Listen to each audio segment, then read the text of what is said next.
translation. So this verse is from the 10th canto, 22nd chapter, verse 35. It's quoted here.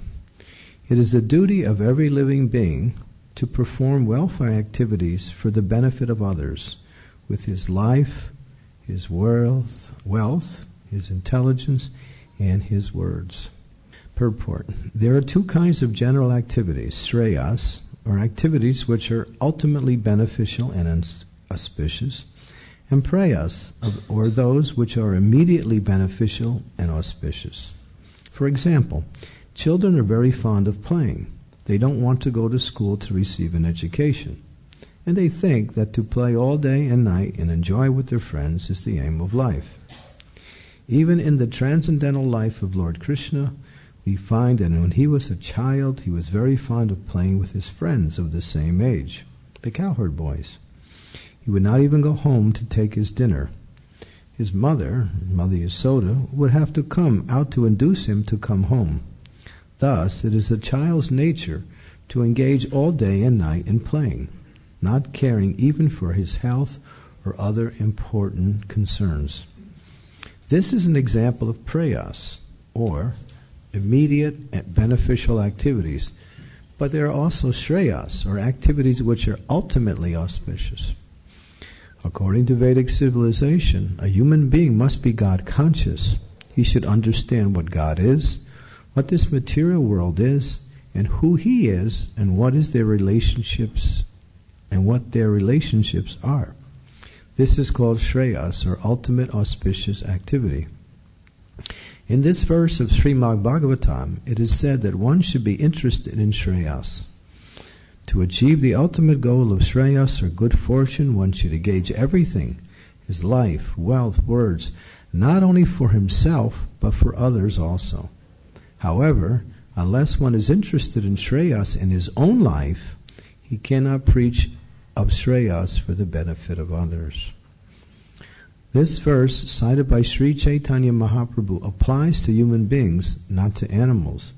As indicated in the previous verse by the words Manusya Janma, these injunctions are meant for human beings. Unfortunately, human beings, although they have the bodies of men, are becoming less than animals in their behavior. This is the fault of modern education. We're so fond of going to school. Haribo. Okay. This is the fault of modern education. Modern educators do not know that the aim of life, they are simply concerned with how to develop the economic conditions of their countries or of the human society.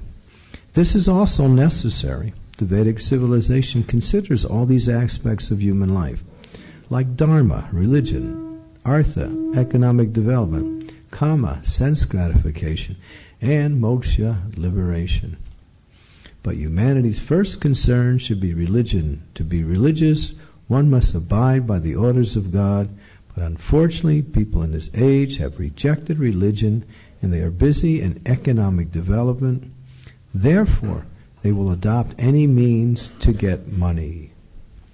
For economic development, one does not need to get money by hook or by crook. Jai Sri Radha Gokulananda ki Jai, Sitaram Lakshman Hanuman Gaur ki Jai.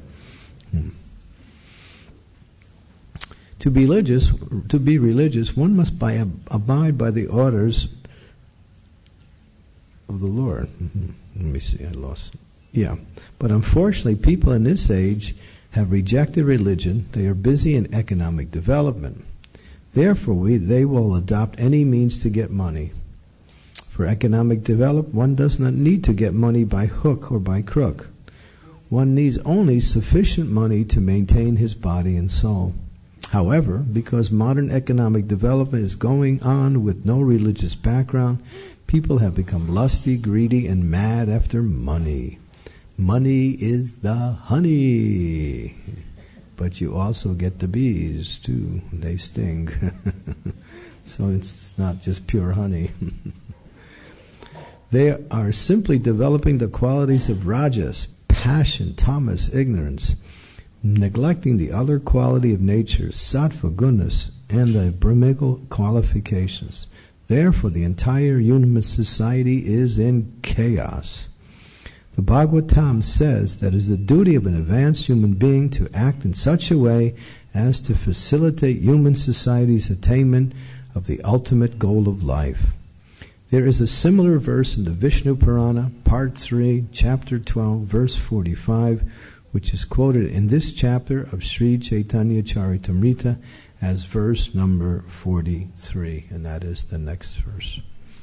Om Agyan Timidandasya Ginajana Salakaya Chaksu Unmilitam Yena Tasmai Sri Gurave Namaha Sri Chaitanya Manobhistam Staptitam Yena Bhutale Swayam Rupa Kadam Mayam Dadati Swapadantikam Jai Sri Krishna Chaitanya Prabhu Nityananda Sri Advaita Gadadhar Sivasari Gauda Bhakta Vrinda Hare Krishna Krishna Krishna Hare Hare Hare Ram Ram Ram Hare Hare. So, again the verse, it is the duty of every living being to perform welfare activities for the benefit of others with his life, wealth, intelligence, and words. So this verse is a series of verses spoken by Sri Chaitanya Mahaprabhu. Actually, it goes back to about at least 10 verses, where he's asking us, he's talking to us directly. And he's saying, I need some help. I got this wonderful storehouse of fruit, and the fruit is so sweet, and there's so much of it, and that fruit is nourishing, juicy, tasty, and life-giving. Not only life-giving, eternal life-giving for everyone. But I'm one person. How much can I do? Therefore, help. Please assist me in giving out these fruits. Please take the fruits, eat them yourself, enjoy them, become benefited by such tasty fruits, and then distribute more and more fruits to others. He's actually begging us. The Lord becomes a beggar, and he's actually saying, please, this is why I came, so please assist me in this mission. Take it, enjoy it, and also distribute it to yourself. And so this verse here follows one of the most important verses that is quoted by Prabhupada in this lectures. Bharata Bhumita Hoila Janma, Bharata Bulva Hoila Manusa Janma Ya, Janma Sartika Kari Kara Pa Upakara. I did a little research. Devotees do that a lot to see how often Prabhupada quotes verses. And this verse, Bharata Bhumita Hoila, that verse was quoted practically more than any other verse, other than 1866 in the Bhagavad Gita. How often Prabhupada quoted this verse? He was always begging that, please, Lord Chaitanya has come with this special gift. And especially those, he says that those who take birth in India, it's a higher birth, it's special. Srimad Bhagavatam in the 5th canto actually says a birth in India, Bharatvarsya, is considered to be more elevated than the attainment of the higher planets, heavenly planets. It's very auspicious. I was just recently listening to one lecture by Prabhupada where he's saying that actually everybody in India is Krishna conscious, or everyone in India is God conscious. But now things are changing and people are becoming, what we say, moved away by the materialistic politicians who are grabbing office and acting like, selfish personalities, always fighting. So things are changing. But here's a petition that, of course, we might even say, well, I'm not born in India. But if you have a body made in India, that the warehouse of your body has Indian components, so you might consider that also as being born in India. There's a connection there, obviously. So, but the word is going out not only to those who have that, what we say, special blessing, we could say it's a blessing, But those whom Prabhupada said, everyone who is actually, our Lord Chaitanya is saying everyone should use, anyone in the human form of life. So he expands the point from the previous verse, not only just to those who were born in Bharatvarsha, the land of India, but everyone, every human being. And Prabhupada would say paropaka. He would use that word, paropaka. Paropaka means to do good for others. He says animals can't do good for each other. They're always thinking about their own needs, and they can't think beyond that. That's the nature of an animal. But a human being can think outside of his own needs and also think about the needs of others. So it says that special feature of concern for others is actually the quality of the human life, which is the outstanding quality. So here, how to use that quality in the best possible way. We see in today's society, people like to do good for others in different ways. Giving in charity to the poor, opening hospitals, feeding the needy. This is natural. It's compassion. It's material compassion, but it's still the nature of a living being to want to do something to help others who are in need. It's just normal. When that's not there, then a person is not normal anymore. They're just lost, completely lost. So what we see in today's society, you find so many welfare activities, so many welfare agencies, so many programs to uplift society in various ways. But where is the quality of life improving? And that's the question. Is people actually becoming more happy, more fulfilled, more satisfied by such activities? It appears by, empiric observation that it's not happening. And people are more unhappy, more in anxiety, and more in need than ever before. Although we have so many. Why? Because nobody knows the real need of the living being. The external needs, or the needs of the body, are necessary. That's all. But the needs of the soul are essential. There's a difference between what's necessary and what's essential. And sometimes you can do with something without something that's necessary for a while.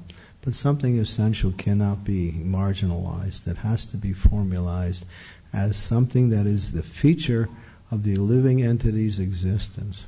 And that is to become Krishna conscious. So those who have been blessed, those who have been intelligent enough to accept this goal of life, should see how important it is in their own life as the success of everything else we do. Because it says, Krishna says in Bhagavad Gita, Yat karosi yaranasi, yat dehosi tadasi, yat tapasi tukuntaya, tad kurushun mararpya. He says, all that you do. He uses the word all. All that you do, all that you eat, all that you offer, all sacrifices, do it for me. In other words, everything ultimately is coming from Krishna. Everything is maintained by Krishna through his various energies, and everything, when it's time, will be ultimately destroyed by his energies. So there's nothing outside of Krishna, ultimately. So he's saying, in order to understand that, connect yourself with everything you do for me. Make an offering to me. And then you are synchronized with life. When we act outside of Krishna consciousness, that's not life, that's marginal. That's simply a struggle in order to maintain a body which cannot be maintained. That's all. We maintain it, but it can't be maintained. But when you maintain your body and family and whatever else you have as a support or a necessary to practice Krishna consciousness, then that maintenance is also auspicious and spiritual. 2 plus 2 is 4, 3 plus 1 is 4. Whether you say it one way or the other, the goal is the same. So those activities that appear to be maintaining the external aspect of our life, when they are used in the service of the Lord, they are just as good as devotional service. So then, understanding that, then I have been blessed, I have been fortunate. Now let me make someone else fortunate. So that's the thought, that's the next logical thing. Prabhupada would say, become Krishna conscious and then distribute Krishna conscious. He always said it in that way. But we understand what it means that before you, as he says here in this verse, unless one is interested in one's own welfare, he cannot give that same benefit to others. He cannot do that. So we're interested in our own spiritual advancement. Why? Because that is the essence of life. That's perfection. It's not something that's selfish, it's something that's natural. There's a difference in being selfish and being natural. Selfish is something that I do because I like it, and it may or may not be beneficial. But something like Krishna conscious is beneficial. And when you become Krishna conscious, or when you practice the activities that bring you to the level of Krishna conscious, you're benefiting everyone. You're benefiting everyone. Just like we see the 6 Goswamis of Vrindavan. They never left Vrindavan. But they benefited the whole world. We chant that verse. What is it?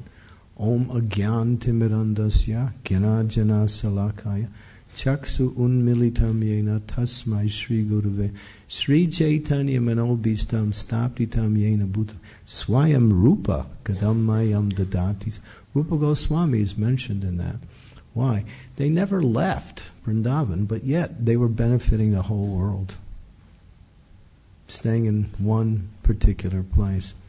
Because when one brings Krishna into their life, that Krishna is there in all aspects of existence, and everyone benefits.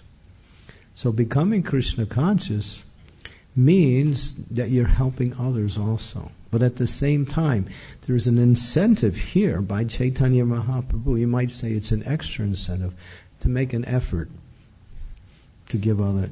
You see, but the real trick, here's the real trick. You can't become Krishna conscious unless you give Krishna consciousness to others. It just doesn't work. If you think, I'm going to be Krishna conscious and the heck with everybody else, it doesn't work.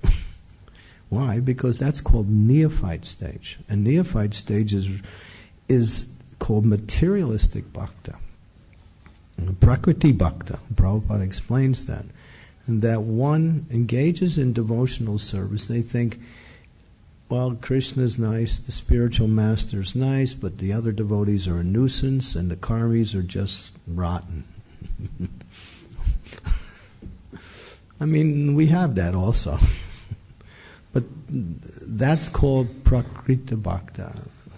And that means, Prabhupada says, okay, you start there, but get off that stage. You can't stay there. Because if you stay there, you actually go down. So the next stage is, what is the next stage of devotional service? It's called Madhyama Adhikari. And what are the symptoms of a Madhyama Adhikari? She, devotee, gives their love to Krishna. Krishna is the object of our affection, our love, our service. So we do that in the forms of prayer, chanting, or whatever else we do. We make Krishna the object of our activities. So that's an expression of the heartfelt feelings of devotion aimed at the Supreme Lord Shri Krishna. We make friends with other devotees and share Krishna consciousness. Assisting the other devotees, serving the other devotees, being friends with the other devotees, sharing Krishna consciousness in one form or another. That's also a quality of one on the second-class platform. And the third aspect is one preaches to others. One wants to give Krishna consciousness. It's natural, isn't it natural? When you have something that's really wonderful, you think, who can I share it with, right? Yeah, the happiness of having something wonderful is not as wonderful when you keep it, but as when you share it, it becomes even more wonderful, right? It's just natural. We see What was I going to say? I had a point. We call that preaching, but that's just natural. And you get something and you want to. The statement is: imagine if you had all the money in the world, and you had all the possessions in the world, and you're the only person in the world. It's miserable, isn't it? People aspire to get more and more things, or to gain something, and whatever quality of understanding they have for life's goals, but just to keep it for yourself means you lose it. You have to give it. And when you give it, you get it. Lord Chaitanya goes on and he speaks that. He says this storehouse is so full of fruits of love of God that when you distribute it, the storehouse gets bigger. Where do you find that in any example? When you have something and you give it away, it grows. That's spiritual. We all know that. When you give love, you get love. When you give your time, you find you always have more time. It's always like that, especially in Krishna consciousness. When you are kind to others, people are kind to you. When you're not kind to others, Haribo, you get the same thing. This is the way life is. So when you give Krishna conscious to others, in whatever way you can, as it says here, by your work, whatever work you do, by your thoughts, by your mind, by your example, by your life, by your wealth, by your intelligence. Prabhupada explains these four, life, wealth, intelligence, and words, are actually successive. If give your life. If you can't do that, give your wealth. If you can't do that, then use your intelligence to speak about Krishna. If you can't do that, use some words, write a few sentences, and glorify Krishna. That's basically how Prabhupada explains this verse, explaining how it's successive. But a devotee wants to give everything, because everything is included in when we give our life. What does it mean to give your life to Krishna? It means to give back what belongs to Him. That's all, really. Whatever we have is given to us. Nothing is ours. So Krishna is the Adham Bija Pita Pita. He is the life-giving, energy-giving, source-giving, and provider for everyone. Sanatana Goswami explains that Krishna is the only provider, only protector, only maintainer. There's not just one of them, only one. Prabhupada says this. Now, this might sound a little bit like I'm going off the subject and maybe making a little bit of a contradiction, but Prabhupada says nobody can do any good for anybody. Only Krishna. And if Krishna works through you, you become that well-wisher for that person. So what we can do for others in doing good is coming by the mercy of the Lord in one form or another. Whether it's from Him coming directly or through His material energy in the form of His the pious activities we have accumulated in previous lives. But in any case, everything is Krishna. So when you give your life back to Krishna, you're giving back what belongs to Him anyway. We belong to Krishna. We are Krishna. We're nothing but Krishna's eternal servant. There's nothing else. The material existence we have is superfluous to our real existence, and that will always change. But our eternal relationship with Krishna will only grow, never change, and will never be lost. It just grows. So here, in this verse and a series of other verses, I don't want to take anybody's classes because these verses are, very powerful. But Lord Chaitanya is just going on and on with the same point. And he's just begging. He's begging for us to assist him. And just imagine, a little bit of imagination here. Just imagine if everyone in the Krishna consciousness movement would actually make an organized effort to distribute Krishna consciousness, how fast this movement would spread around the world. How fast? Amazing. Because it's empowered by God Himself. It's not something that is coming as some religious process that was developed in due course of time. This is Lord Chaitanya's desire, who is Krishna Himself, for the world.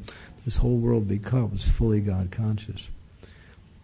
So He's empowering and He's inspiring and then also empowering those who want to make an effort to do.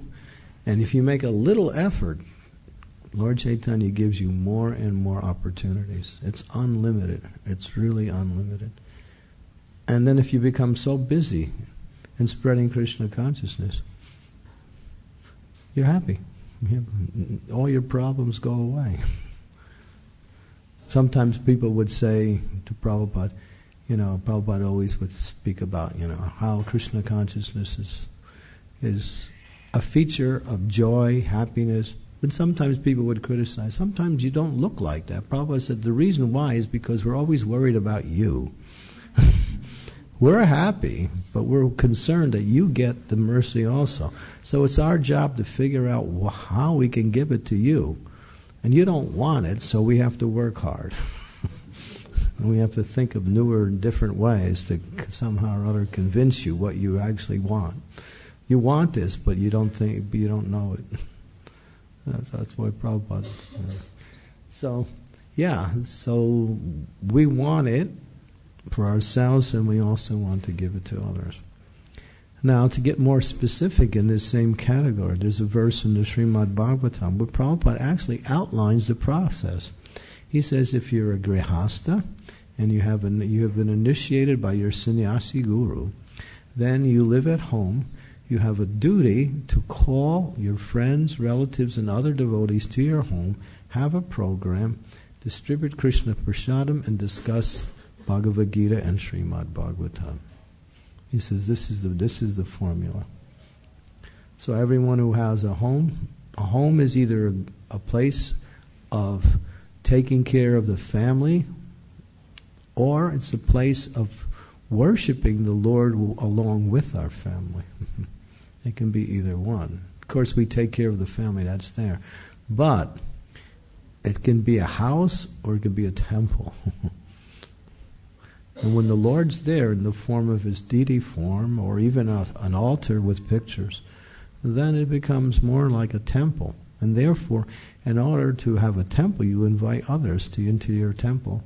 And you also have worship, prasad, discussion, pravachan, prasadam, like that. And then the home becomes a place of worship. And then it's non-different than the temple, actually. It's non-different than the temple. We come to the temple, but that's not always something we can do regularly. But when we make our home a temple, then whoever comes there will also get the benefit of being, blessed by the mercy of the Lord. Like that. So this is what the Acharyas and Lord Chaitanya says. Use your life, become fully Krishna conscious.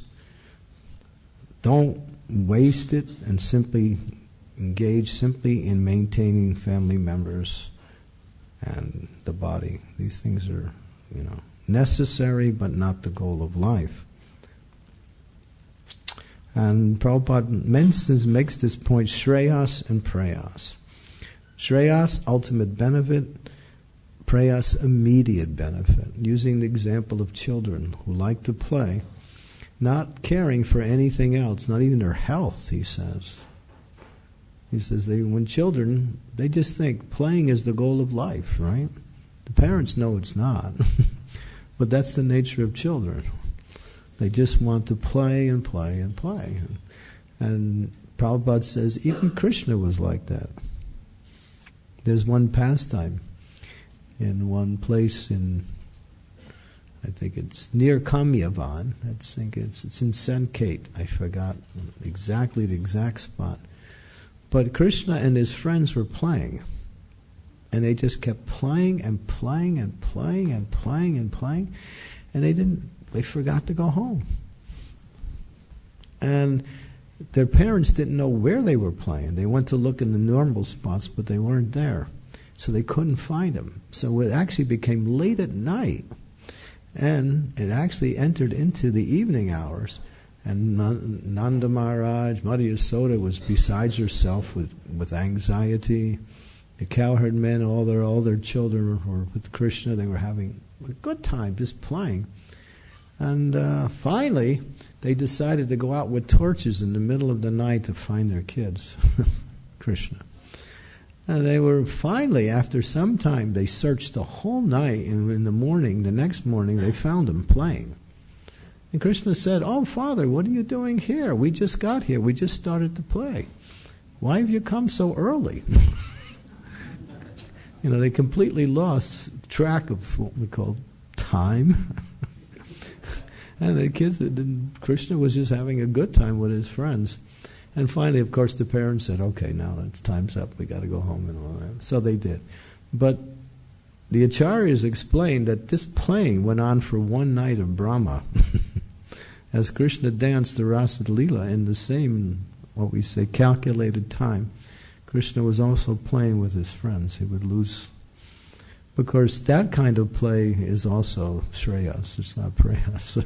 But Prabhupada uses the example of children, how children like to they think this is the goal of life. But, so therefore, if we think the goal of life is simply to maintain this body and the family members, we will actually lose the goal of life. The goal of life is to become Krishna conscious and to give it to others. And how do you give it to others? You just think, what is Krishna giving me? What is he giving me? How can I use it to serve others? How can I use it to organize with other devotees in such a way that we can somehow or other reach the conditioned souls? And I can say now the world is in a situation where there's a lot of people who are seriously looking. I went to America this summer. I haven't gone to America in many summers. This was the first summer in many years. And I went to 5 Ratha Yatras this year. And some of them were huge Ratha Yatras. 5,000 people were at the Chicago Ratha Yatra, and the Washington, D.C. Ratha Yatra there, which is not a real Ratha Yatra. It's actually the Independence Day Parade, where the devotees have a Ratha Yatra car in the parade. There's 500,000 people who come to that parade, and there's millions who watch it on TV. So we had booths there at both of these Ratha Yatras, and we were teaching people how to chant japa. We had these booths for teaching people. We had these japa kits, beads and some books and some mantra cards like that. And just in one day, in the Chicago Ratha Yatra, 700 people came to chant japa. 700. In the Washington, D.C. Ratha Yatra, 2,000 people came to chant japa. We ran out of beads in both places. So I thought, wow, I had never seen such eagerness before in the American people. So I was thinking there's a certain change in the climate now of the world, that their people are starting to seriously trying to make a difference in their own life. And we've been around for a while, obviously. We've been distributing books for the last 40 years. So between all this book distribution, and we're still sticking around, They're talking about us more than ever now. They're still here. We thought they would leave 40 years ago. Now we've become a household word in many places, and we look like, almost mainstream in some areas. So that is a good indication that, we have something to offer, and people are seriously looking. So if we're out there to be able to give them something, now it's more and more chances that people will be more eager to take what we have to offer. So this is basically what I see, that there is kind of a need which is not being fulfilled by their normal life, to look towards spiritual life now. A lot of people are, especially young people. Yesterday I went to Manchester for the 12-hour kirtan, and there was 6 or 7 or 8 new people who had come. I'd never been to there before. They were students at a college. They met the devotees at some preaching programs in the college. They were invited to come. They came, they had a good time. They were dancing, they took prasadam, and they enjoyed the whole thing. So that was pretty amazing to see 6 or 7 new people just come out of a couple college programs that devotees have been doing. So if we just get out there in one form or another, there's so many people who will be eager to take what we have to offer. Okay, so any questions or comments?